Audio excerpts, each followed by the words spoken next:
Mobilisée en faveur de l'environnement depuis plus de 10 ans, la filière banane de Guadeloupe et Martinique fait continuellement évoluer ses pratiques pour mieux préserver l'air, l'eau et la terre, pour économiser les énergies, développer la biodiversité dans ses plantations et gérer ses déchets.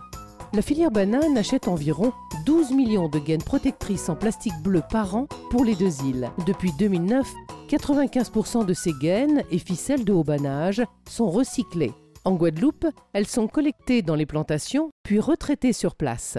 Pour la Martinique, elles sont expédiées en métropole pour y être revalorisées dans des objets plastiques comme des éléments de jardin ou des sacs poubelles. Un des objectifs de la filière, substituer ces gaines en plastique par des gaines en matériaux biodégradables. Dans la banane, on s'est inscrit dans un processus de développement durable. Donc on essaye de réduire au maximum nos émissions. Donc l'émission carbone en fait partie, puisqu'en fait l'émission carbone, il faut savoir que lorsqu'on va restituer les gaines à l'usine qui les fabrique, cette usine est située en France. Donc on va avoir des coûts de transport et puis donc des émissions dues au gazoil en fait, qu'on utilise pour le transport.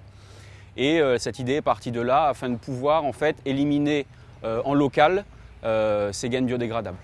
Alors ces gaines en fait sont fabriquées en fécule de pommes de terre, donc 100% biodégradables, et on a une dégradation qui intervient assez rapidement au contact de la matière organique, de l'ordre de 5 à 6 semaines.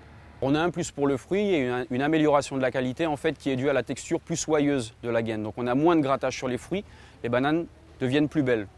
Et deuxièmement, la couleur de la gaine. Il faut savoir que la gaine bleue, en fait, le bleu attire les insectes ravageurs dans les bananes. Donc ici, le blanc va plutôt avoir tendance à les éloigner, d'autant plus qu'ici, on n'utilise pas d'insecticides. Donc on est encore dans une phase de test, ça fait donc déjà 1 an qu'on travaille sur le projet, on a déjà beaucoup avancé. L'idée, c'est d'arriver assez rapidement à avoir un produit fini et qui soit vraiment opérationnel. Un autre déchet issu de la culture de banane, les déchets verts, qui sont produits tout au long du processus de production.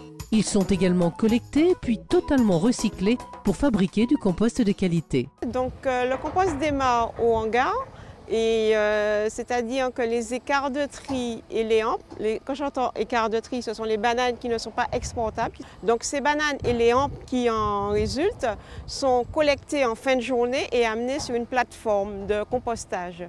Cette plateforme fait environ 1200 mètres carrés ouverts et 2500 mètres carrés couverts. Donc sur la plateforme, vous verrez, il y a un broyeur qui récupère les bananes toutes fraîches, les broie grossièrement. Ensuite, la pulpe broyée est amenée sur une plateforme dure que vous voyez autour de moi. Le premier jour, on y ajoute de l'EM. L'EM, ce sont des micro-organismes efficaces qui permettent aux bactéries de se multiplier et de se décomposer.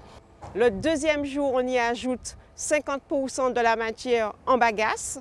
Ensuite, le troisième jour, il est entreposé dans les andins. Le compost, obtenu par ce processus 100% naturel, est ensuite reversé dans les champs de bananes. Car outre le fait de valoriser ces déchets verts, le compost qui en résulte est essentiel. Il nourrit les plantes, régénère le sol et augmente la biodiversité dans les parcelles de bananes. Il permet donc de réduire l'utilisation des engrais minéraux. Ainsi, la filière banane a mis en place cette grande politique environnementale dans le but de produire une banane plus propre et plus respectueuse de l'environnement, parce que la qualité de la production de bananes est tout aussi importante que la qualité du fruit. Banane de Guadeloupe et Martinique, c'est Foz Payino.